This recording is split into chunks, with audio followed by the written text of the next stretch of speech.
Good morning, afternoon, or evening, wherever you are joining us from. Thank you for joining us today for session 8 of the Digital Science Global Showcase.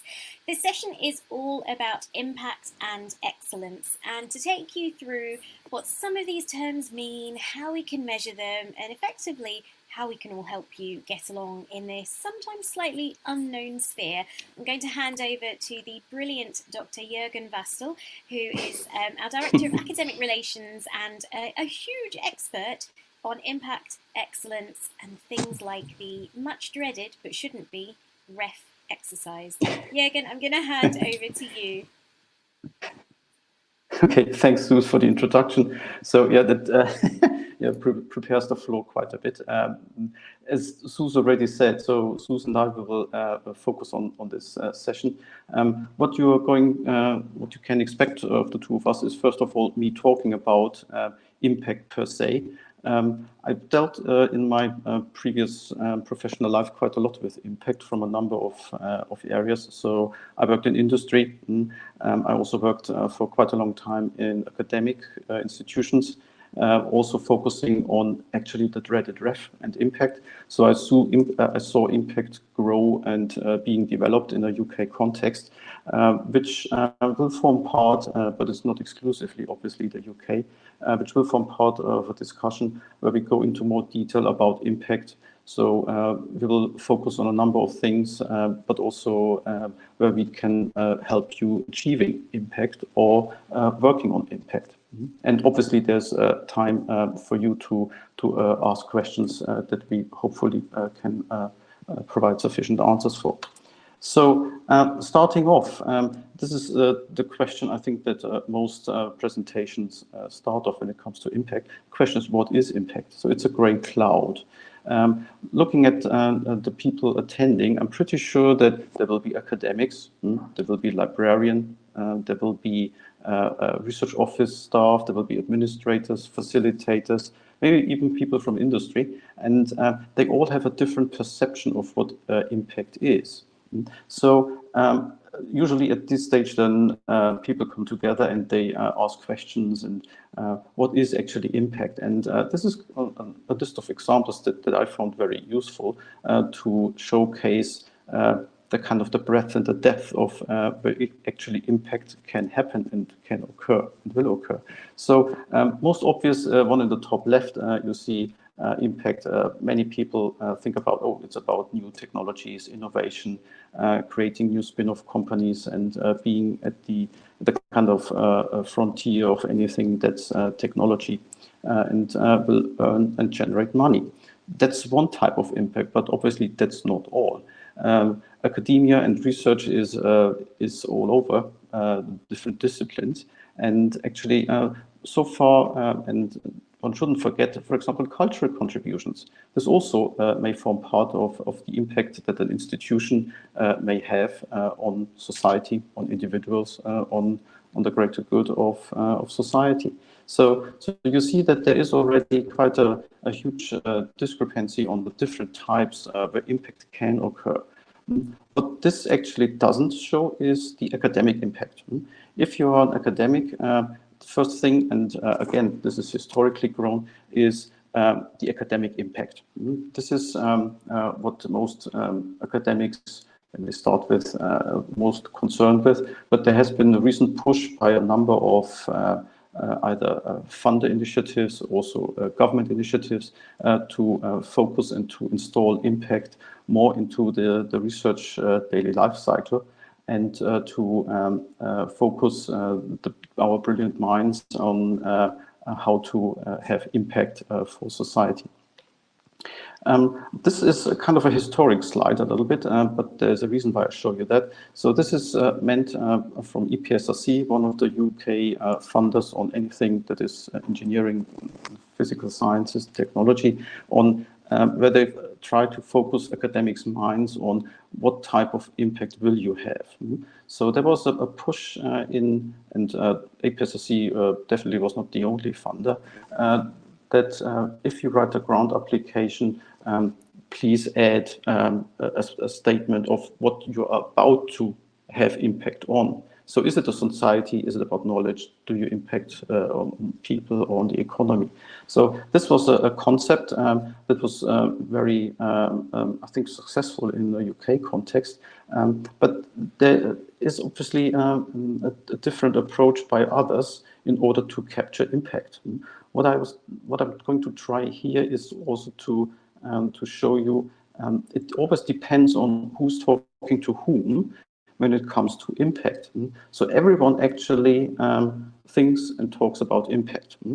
For example, if you are a funder and you give money to an academic, you expect a certain type of impact, be it publications that you gather, be it outcomes like life-saving discoveries and so forth. That is a funder expectation. Institution may have other policies and strategies around, how do we gather impact and how do we make impact shown and known? And how can we provide more details on how we proceed in, for example, with global challenges. Talking between academic and publishers, there may be a journal, and what impact does a journal have? So these are all different kind of facets of the same topic. Focusing a little bit on the academic institutions, partly because I've got most experience there, is throughout the time, impact was more and more embedded in organizations and in their mission statements. It doesn't mean that it was never there, but it may not have been explicitly labeled as such. And now institutions, they come to grips with, how is it actually defined? What type of impact are we talking about? Is it tied to research outputs, and how can we measure it? How can we count it? How can we evaluate it? Is it linked to funding? This is obviously in times of scarce funding. This is a very, very crucial point for institutions. The expectation is always, and I think that's a very recent statement, it's not just about institutions are not just about the education and the teaching of the next generation of academics. It should meant to be a hotbed and kind of the focus point of new innovations and inventions that will foster better conditions for future generations. But also, if you think about just about this year, or let's say the last 5 to 10 years, there's also the perception that with impact policy and governments, they ask institutions also to play a bigger role in the recovery when it comes to situations that we're currently faced with. So there's COVID, there's the societal challenges. So there's clearly expectation that institutions and academics have to generate impact. Again, now coming to our impact cloud, what does that mean where digital science comes into the space?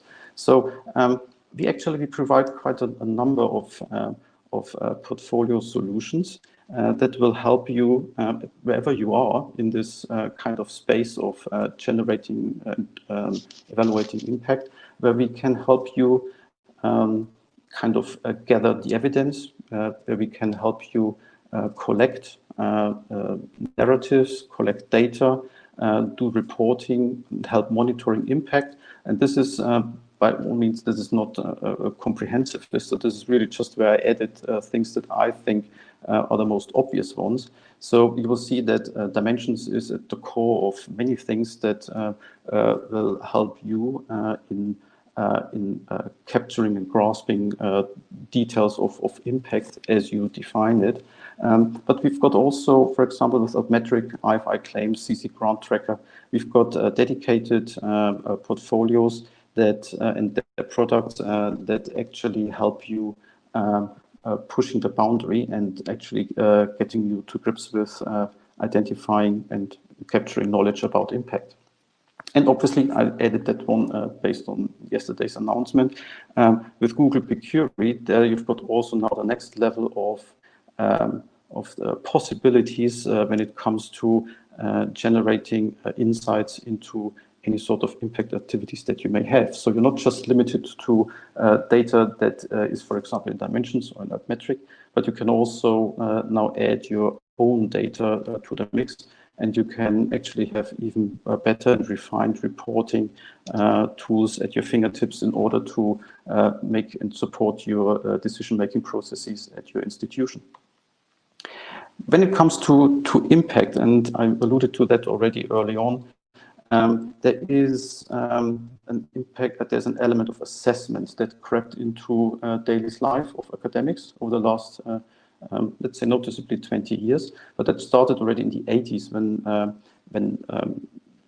governments thought about, oh, where do we get impact from, and how can we assess it, and how can we link funding to it? But it really got hot with, let's say, the REF 2014 in the UK, which kind of introduced impact as an assessment element. So it's not just about the academic outputs and some statements, it's also about the impact that you had to specify, you had to underpin it with your research, and you had to write narratives and so forth.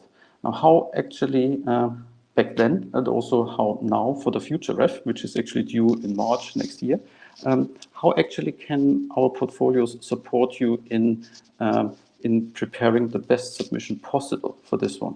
And for this, actually, we created a little website where you can actually see how we deal with that. And you see that from a UK perspective, and there are on the left-hand side, there are different REF type submission profiles with outputs, impact case studies, and environments, and also how individual portfolios help you achieve generating the return for these individual items. So there is, for example, symplectic elements that has a dedicated module where you can nicely fit data in and around your impact case study. You can link it to web pages, you can add narratives, you can gather evidence and so forth. And I used it personally, privately in my previous institution at Cambridge. And actually it helped saving the day in one instance, because otherwise the evidence would have gotten lost. Dimensions obviously adds the backbone of publication details to it, but more than that. So it can provide necessary and vital links to the patent details that you may have economic impact with, but also policy documents. Also here in the link with Altmetric, there's quite a lot of overlap and help that we can provide in order for UK institutions to prepare for the next REF. After the last REF, there was an analysis of the first time impact case studies. And I just this is a report, and you see the link there. I think that's a fairly widely known report. It showed that there was impact. It's also about the accountability and showing to the UK funders, the government, that it is worthwhile still supporting UK research. But it also showed that in the analysis, there is no easy way to develop a robust assessment scheme that uses metrics and indicators in terms of all things impact. Remember the first slide with all the different types of questions that impact may address. But it was shown that the UK, possibly also due to this exercise to sharpen academics' minds, it had quite a lot of impact that went beyond the borders of the UK. Beyond the borders leads me to one of the last slides. So the UK started off with having impact case studies, and there's a nice impact case study database, which I always praise as the most underrated database that's out there for free. This comprises 7,000-ish impact case studies with all the narratives, underpinning research and everything. And digital science had its part and fair share on developing that, and also in analyzing it, as in the previous report. But this is by no means just a UK thing. So other countries like Australia, and you see to the right, Australia also has its own version of impact studies that also provides narratives for their own respective way of showcasing the impact that Australian research has on society, on economy, on environment, and you name it. And just so that you see, so on the right-hand side for Australia, impact case studies or impact studies are sorted by various topics and themes. On the left-hand side, you see the UK ones.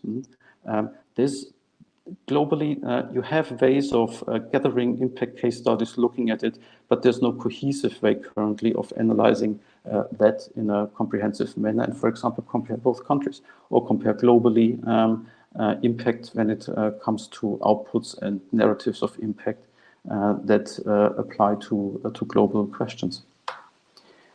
So with that, actually, I would like to close for the kind of the current introduction, and I would like to answer a few questions that we discussed internally a little bit and that I think always come up. And the first question that I've also always received was, should all research be impactful? Now, that is a very difficult question because it heavily depends on what you define as impact. If a paper, a book has been read by one person whose research is then further developed based on that reading, that already had impact, but that is academic impact. So defining impact, as I discussed before, with all the stakeholders in government, in industry, and wherever. So I don't think that all research can be impactful. That's a kind of yeah, that's my opinion. But also, I think it would be a mistake if every academic now would just strive to be and to to produce impactful research, because that would be the demise of the blue sky research. And this is clearly something I think that universities shouldn't embark upon. The question on how to count and how to evaluate impact, I partly discussed it already with the report that we took part in after the last ref. There is no current way of defining metrics and applying metrics to analyze and to measure impact per se. Measuring by using metrics is, generally speaking, a very complicated endeavor, and you should be very careful. A very interesting thing that started with the last ref in the UK by evaluating impact was the introduction of user panels. And these user panels were not just academics, so it wasn't about academics judging impact by other academics. It was about users the way of practitioners. It was museum curators. It was about industry representatives. So it actually broadened the kind of family of evaluators when it came to impact. The question that I also would like to raise here, which is not on this slide, is it's not just about how to count, but when to count. There was always a big discussion about, the impact must have, or the underpinning research must have happened within the last 5, 10, 15, 20 years. So there are various different examples of discussions around that. And I think that is also a very, very difficult question to answer. I particularly wanted to mention that because just 2 days ago I saw a documentary on television, and this talked about actually the first e-car. And that was not something of the 2010s to be developed. Actually, one of the first cars ever was already an electric car, so 1900 something. So assuming there had been an assessment of research in 1910, that wouldn't have had impact because it wasn't kind of been used in industry because of other reasons. Fuel and gasoline was cheaper, so e-cars never took off. Same is true for sustainable sustainable engines for ships. So they use this Marcos effect for flattener rotors. This is something that I just heard 2 days ago. So this again was research taking place in the 1920s. It wouldn't have been captured as impact, or the respective academics wouldn't have received the credits where it be charged right now for assessment. So that makes the point of rewarding impact also a partly difficult one, because you don't know exactly when the impact has occurred. Do we capture all the impact? Do we want to reward the best impact? But then again, you start with the question, what is the best impact? Again, this is very, very difficult to answer. I'd like to raise awareness that in order to count, evaluate, and to reward impact, I think it should be very carefully designed, and it should also be with influence and with consultation of the sector. So it shouldn't be not such something that's been put from top down from various governments anywhere in the world. It should be really something that captures the buy-in of all stakeholders and all academics involved. Geography of impact, I think, is also a very interesting one, because, as I said before, looking at the UK case of impact case studies, it showed that UK research had an impact globally. So on a quite a huge variety of things. So particularly in Africa, but also in Asia, South America. If you go to this Ref Impact Case Study database and search for countries, I think there will be 120 countries will be covered by these 7,000 impact case studies. So there's clearly an impact that is global. Is the underpinning research global to that? Not necessarily. There's a strive for more and more collaboration. But looking at, for example, SDGs, what we've recently done is that tackling global challenges, or to take the other question into this one as well,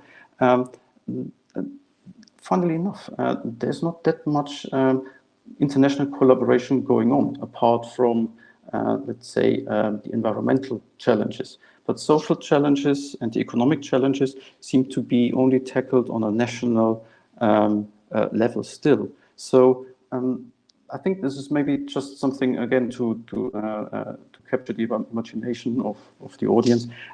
There's really something to think about on where does the research take place, where is the impact going to happen, and who actually contributes to the research. So these are things that all need to be, I think, taken into consideration. Has impact increased transparency in research? That again is partly yes, partly no answer. It has sort of increased transparency because in order to describe impact and to get to grips with the concept of impact, there needed to be reporting. One may say lots of red tape, and if you ask UK academics, very, very much red tape. But still, I think it helped achieving the kind of process of research being made more open. It kind of led to the public being more aware, being made more aware of what research is going on. And with the universities and with academics helping in applying the results of academic research, I think that also led to a better perception and acceptance of research in society. So there is actually a point about the transparency being increased when it came to the research by using impact. That leads now to the question of does research need to be excellent to have impact? This again would need another definition, and this is about what is excellent research. Again, there are plenty ways around defining excellence. Some may use still academic measures. Some try to use metrics, which I think is not the best way, again, in defining metrics. And if you do, then you need to be very open about that. So I don't think that every piece of research needs to be excellent in order to have impact. As I said before, timing is also essential. what may have been deemed this is not important, unimportant research that may actually be very highly rated and has lots of impact in potential future applications. With this, I think I stopped my presentation. I'll hand over to Suze. Hang on. Yeah, so I was going to just pick up on just a couple of points. I think what you said about impact possibly hindering Blue Sky's research is probably entirely valid. I mean, I know that some funding councils have recently done away with reporting on impact, or slightly changing definitions of impact. I suppose in some circumstances, specifically for more of the public engagement side of things, you know, often the public are paying for this research to occur, and so I think they have every right to know what's going on and be a part of that, and I think see the hopeful beneficial results of it. But as you say, it's very hard to kind of create any kind of impact statement or pathways to impact on something that could be groundbreaking and fundamental research. So I suppose it's finding that balance. And then I suppose that brings me then to another point where impact for different aspects of research can be achieved in such a range of different ways. So how do you think we can measure impact when all of these different forms of impact are so different? Do you think that we need to rethink how we do that? I'm just asking this before we move on to excellence. Yeah. Yeah. I think that there is a way in doing that. As the report already said, there's no way of using a limited set of metrics or indicators in order to evaluate and to assess impact. This clearly has to be a very broad, a very open and transparent process.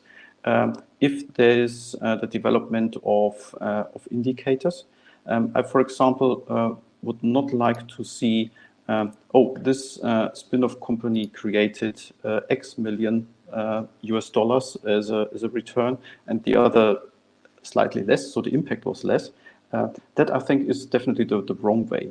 Same is true, to use a different example. For example, if and we had that example in the last ref, you can't just measure people attending a collection or visiting an exhibition in order to say, oh, this had impact. You had to really bridge the gap between the actual fact and what actually triggered a positive outcome with the kind of impactee. So from the impactor to the impactee. And that is really difficult to establish. And currently, I think it is best to assess in a peer review process. But that doesn't mean that there aren't indicators and figures around in order to garnish and to inform the decision-making process, like back then HEFGI and now UKI define metrics as informative and informing the process, but not triggering or running the show. So there's clearly a difference. So, and I think it is, again, a consultative process, and it needs to be the academics and everyone involved in order to define what is impact and what is excellence and what is different, or what belongs to this process. Yeah, absolutely. I think just before, hold that metrics thought, because I will cycle back to that shortly. The other thing that I wanted to mention is, I suppose we almost expect all research to be conducted and immediately we will be able to find some kind of measurable impact. You know, by the time our grant funder has said, okay, can we have your wrap-up report now? We want to know how you achieved your impact. True impact can be an awfully long process. It's not something that happens immediately. So do you think that we perhaps need to rethink how we reflect on the impact of the research that we're carrying out? Should we revisit things later down the line to really fully evaluate the success of that research? I think that actually is a very good point that you raise, Suze. I think in recent years there had been the push for more short-term gains instead of long-term gains. So as I said before, academics always had impact, but that really it may not be within the next 1 to 5 years. And the number of tech offices and universities exploiting the kind of the results of own research has grown rapidly, which kind of leads to the fact that that the institutions go from a kind of more a long-term and sustainable in the future way of doing research into a kind of a short-termism, and in the kind of, oh, we need to have impact right now, we need to spin off, we need to create licenses, and in that respect, kind of leaving the blue sky research aside, and especially universities and higher education institutions. They are the beacons of blue sky research, which, if you look at it in the last 100 years or so, there always had been exceptional success in kind of the research having taken place, and, for example, in the private sector, then having grasped the opportunity and put it into application. But now the application process is brought closer to the institutions, to the universities. And in order for that to happen, they have to increase the pace of research, and they need to refocus. And this, under the impact agenda, refocusing on short-term gains is definitely the wrong way of dealing with that topic. Yeah, absolutely. So I just wanted to briefly move on to discussing aspects of excellence. So this session was about impact and excellence. Of course, excellence through these, research excellence framework exercises often result in an awful lot of metrics being generated. So I should point out, digital science are signatories of DORA, the San Francisco Declaration on Research Assessment, which effectively encourages people and commits these signatories to ensure that the way that they are assessing things and the way that they are sharing any kind of metrics are done in such a way that these metrics are used responsibly. So I guess what we're trying to say is that, rankings are not the be-all and end-all. They may not be particularly useful when really what we're trying to do is make research the best it can be. And so these evaluation exercises should be just that. They should be used almost as a kind of comparative for times before. So how have people improved? How have researchers improved? How has an institution improved in its output and its potential impact?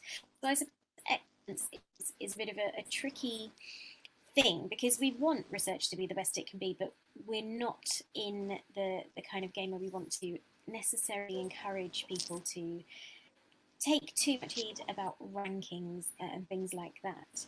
And so as part of that, and I suppose actually as part of the impact work that we're doing as well, Digital Science have formed a community, one of our community partnerships, which is with the Research on Research Institute.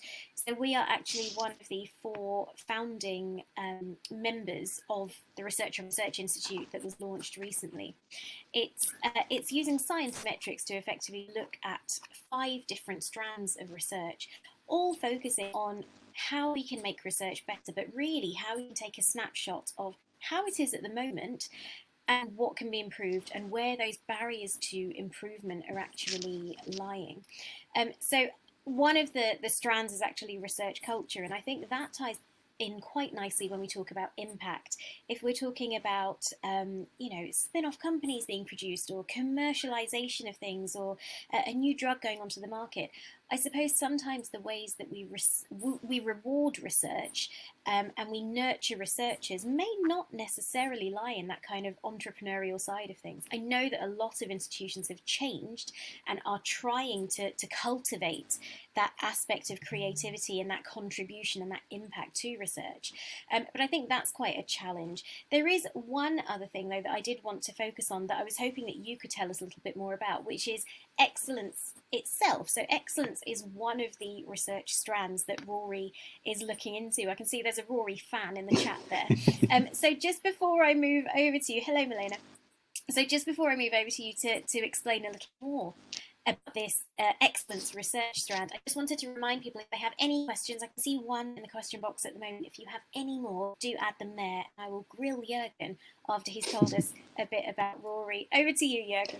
Yeah, so Rory is really a very interesting and fascinating construct, because it's again now for the first time that that funder institutions, but also the private sector of digital science, form an alliance in order to reinvigorate the research on research landscape. There's always been research going on with respect on research, and by going to conferences and talking to funders and talking to institutions, everyone was interested in, oh, what have you done in this area? Oh, and funders particularly, oh, can we share data? Oh, we would like to improve our processes. What about the peer review process? What about a career stage of early career researchers and so forth? And this actually was the kind of the initial core to creating Rory, in order to capture holistically and with a number of other institutions gather momentum and put lots of effort into answering these very relevant questions that are now present in all sorts of research careers, research cultural aspects. And one of them, project strand that has been decided upon after discussion and consultation with the strategic partners, is how to deal with the topic of excellence, transforming excellence. So I've talked a lot about the UK's REF, but as you can see there, so UK is not the only one, and globally, I think every country has different sort of measures and how to deem itself on how to treat and how to fund excellence, and how to identify excellence. And this project in particular, with the help of a number of funders, is actually been created to shed light on all things excellence, and in order to create a narrative around how to deal with excellence, and how we can actually make better use, and how we can address the issue of excellence in an open and in a fair manner. Yeah, absolutely. And I think it's really important actually to also add that although Digital Science were one of the first 4 founding partners, that has now expanded out to include a whole range of partners across the globe as well. So I think it's a really encouraging initiative in that lots of different types of institutions across the world are getting together to try and contribute to the challenges in their own specific areas and in their own specific situations, and find commonality and find ways that we can work together to break these down as well. So I've just put a link in the chat if anybody wants to find out a bit more about that there. So I've got a couple of questions now. We have 7 minutes, so hopefully we'll be able to cover them in that time. So Milena was asking whether we could provide examples of impact beyond publication, which could apply to very basic biomedical research. I suppose, I mean, the first thing I would probably say is it depends on the kind of impact you're trying to measure, of course, but if you're trying to find out who is discussing the work that is being published, if you want to find out who is picking it up in terms of news articles, who's discussing it on Twitter, obviously altmetrics are a really good example of an indication of how you can track discussions around some of the research that's being released.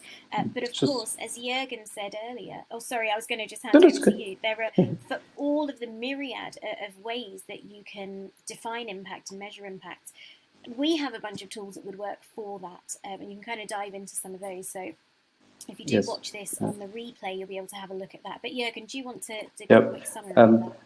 Biomedical area is also something that kind of is close to my heart, and the type of impact that you can have. And I have to also admit that impact in a medical aspect is often called translation, translational medicine.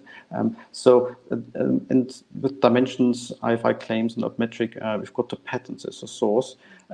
Again, this is a publication type output, but it may lead also to the identification of new leads. The clinical trials in dimensions obviously help you identify work that is going on and the different phases and how close things are to a potential drug. But that's not all. So it's not just about in medicine, it's not just about the development of cures and drugs. Think about public health. Think about the effect and the influence that academics have in shaping policy when it comes to public health.